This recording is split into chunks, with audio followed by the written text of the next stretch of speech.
अस्सलाम वालेकुम स्टूडेंट्स, मैं उम्मीद करता हूँ कि आप सब खैरियत से होंगे। आज हम जिस टॉपिक पे बात कर रहे हैं वो है past studies paper presentation tips and tricks.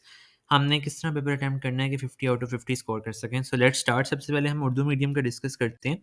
Urdu medium में अगर डिस्कस करें हम तो ये आपको स्क्रीन पे नज़र आ रहा है कि सबसे पहले हमने हिस्सा इंशाइया और सवाल नंबर 2 की हेडिंग दी, क्योंकि हमारा सवाल नंबर 2 ही होता है सब्जेक्टिव टाइप में सबसे पहला क्वेश्चन।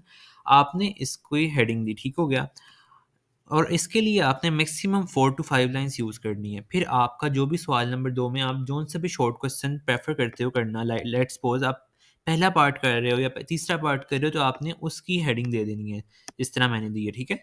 अब उस शॉर्ट क्वेश्चन की जो हेडिंग बनती है, लेट्स सपोज़ आपको 2 कौमी नज़रिया का शॉर्ट क्वेश्चन आया हुआ है, आपने उसकी हेडिंग दी। अब 2 कौमी नज़रिया को डिफ़ाइन किया आपने उसकी डेफ़िनिशन दे दी।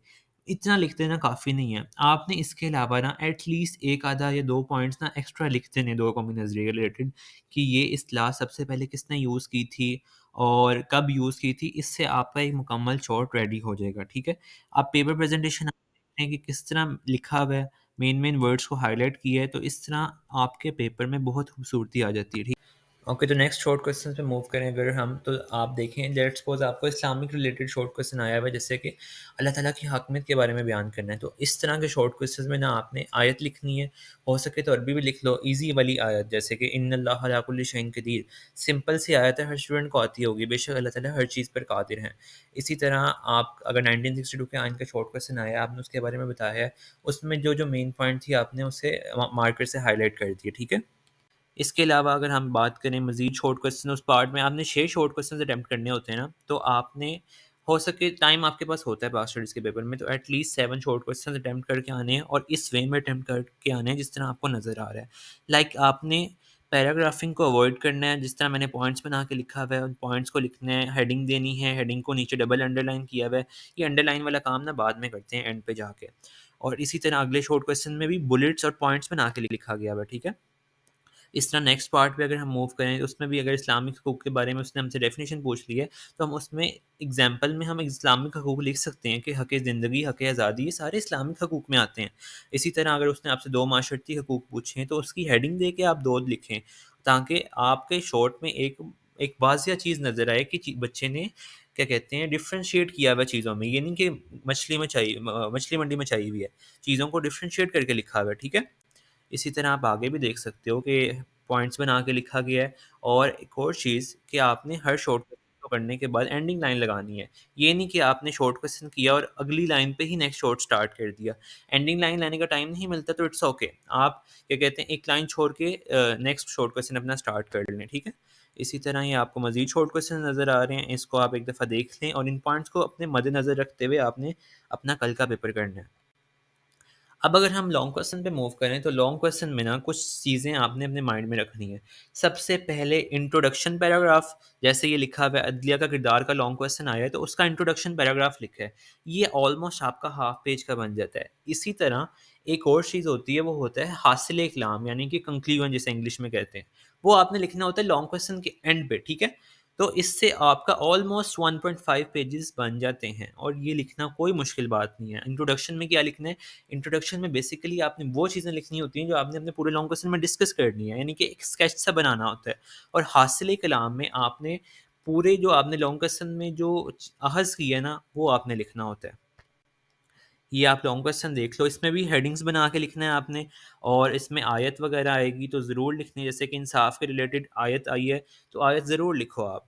आपको अरबी नहीं आती, इट्स ओके, उसको मार्कर से लिखो और उर्दू में बस लिखो, ठीक है? इसी तरह आगे मूव करो, यहाँ पे भी देखो आपको पॉइंट्स नज़र आ रहे हैं। पॉइंट्स की मदद से एक तो आपके लेंथ बढ़ाने में मदद मिलती है, इसके अलावा चेकर के लिए चेक करना ईज़ी होता है। इन सब पॉइंट्स को देखो, आप देखो अदलिया के किरदार में ये स्केच बना दिया मैंने। ये स्केच बनाने से एक तो मेरी लेंथ बढ़ाने में मुझे मदद मिली है, इसके अलावा एक अच्छा इम्पैक्ट पड़ा है। यानी कि मैंने पूरी सब चीज़ों को एक समरी की फ़ॉर्म में मैंने स्केच फ्लो चार्ट की फ़ॉर्म में बता दिया है। इसी तरह ही आपको और पॉइंट्स नज़र आ रहे हैं, हेडिंग्स दी हुई हैं, हेडिंग्स को अंडरलाइन किया हुआ है। लॉन्ग क्वेश्चन की लेंथ की बात करूँ तो वो ऑलमोस्ट 7 पेजेज़ तक या 8 पेजेज़ तक आपकी जानी चाहिए। क्योंकि 8 मार्क्स का लॉन्ग क्वेश्चन आना होता है आपको, तो एटलीस्ट 7-8 पेजेज़ हों तो एक अच्छा इम्पैक्ट पड़ता है। ये आपको लॉन्ग क्वेश्चन नज़र नज़र आ रहा है। अब ये देखो हासिल कलाम की हेडिंग जो मैंने पूरे लॉन्ग क्वेश्चन में डिस्कस किए मैंने उन्हें 7-8 लाइनों में डिस्कस कर लिए हासिल कलाम की हेडिंग से। इस तरह मुझे हासिल कलाम और इंट्रोडक्शन वाली हेडिंग से 1 पेज बनाने में तकरीबन मदद मिली है। इससे ज़्यादा भी थोड़ा बनाया जा सकता है। तो इससे आपके लॉन्ग क्वेश्चन की लेंथ बहुत अच्छी हो जाएगी। अब नेक्स्ट लॉन्ग क्वेश्चन पे मूव करें, इस्लाम अमन और रवादारी को फ़रोग़ देता है, आपने इसके बारे में डिस्कस करना है। सेम वही काम किया है कि पहले मैंने इंट्रोडक्शन दिया, फिर अमन के बारे में डिस्कस किया, उसकी तारीफ़, फिर उसके रिलेटेड जो-जो पॉइंट्स थे उन सब को डिस्कस किया। आयत आती थी, हदीस आती थी, कौल आते थे, शेर आते थे, वो मैंने सब डिस्कस किए लिखे हुए हैं। शेर, कौल वगैरह इन चीज़ों को लिखना है आपने। इन चीज़ों से आपकी ना सिर्फ लेंथ बढ़नी है बल्कि एक अच्छा इम्पैक्ट भी बढ़ना है। मैं बार-बार कह रहा हूँ आपको। ये देखो हेडिंग्स बना के लिखा है और जो आयत वगैरह है, हदीस वगैरह है, मार्कर से लिखो और उसे ये इन्वर्टेड कॉमास में कर लो। इससे एक अच्छा इफ़ेक्ट पड़ता है और कोशिश करो इस तरह मैंने सेंटर में करके लिखा है। इतना सेंटर में, बच्चे क्या करते हैं वो बिल्कुल ही सेंटर में ले जाते हैं और इधर-उधर इतनी ज़्यादा स्पेस छोड़ देते हैं कि वो बहुत बुरा इम्पैक्ट पड़ता है। तो इस चीज़ को अवॉइड करना है आपने। इसी तरह ये आगे भी आप देख सकते हो। ये हेडिंग्स वगैरह दी हैं। कुरान की आयत आई है तो मैंने उसको मार्कर से लिखा है। इसी तरह एंड पे आप देख रहे हो कि मैंने हासिल कलाम की हेडिंग दी है और हासिल कलाम वो मैंने 5-6 लाइन में से कंक्लूड किए लॉन्ग क्वेश्चन को अपने और इसके रिलेटेड एक शेर मुझे याद आ गया तो मैंने लिख दिया, इस्लाम से जिसने बेवफ़ाई की पाया नहीं मैंने उसका अंजाम बख़ैर। ठीक है? ये हो गया उर्दू स्टूडेंट्स के लिए।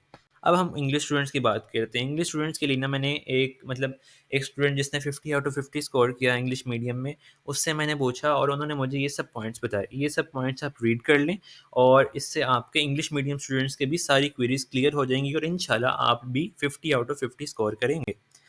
ये शॉर्ट क्वेश्चंस के रिलेटेड पॉइंट्स, लॉन्ग क्वेश्चन के रिलेटेड पॉइंट्स सारे और ये फिर आप सैंपल भी देख सकते हैं कि इंग्लिश में उन्होंने किस तरह लिखा हुआ है। उन्होंने भी क्या कहते हैं पॉइंट्स की फॉर्म में लिखा है, एक्स्ट्रा पॉइंट लिखे हैं। अगर कोई शेर आता था तो शेर रिलेटेड उसके रिलेटेड शेर लिखा है उन्होंने। ये देख लें आयत आई है तो क्या कहते हैं इंग्लिश पेपर में भी ना आप उर्दू में आयत, शेर हर चीज़ लिख सकते हैं क्योंकि आपकी इंग्लिश बुक में भी लिखा है।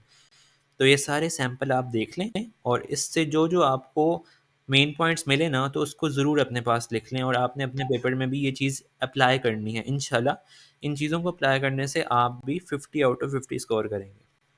ओके तो student best of luck for your tomorrow paper. I wish everyone get 50 out of 50 marks. Best of luck.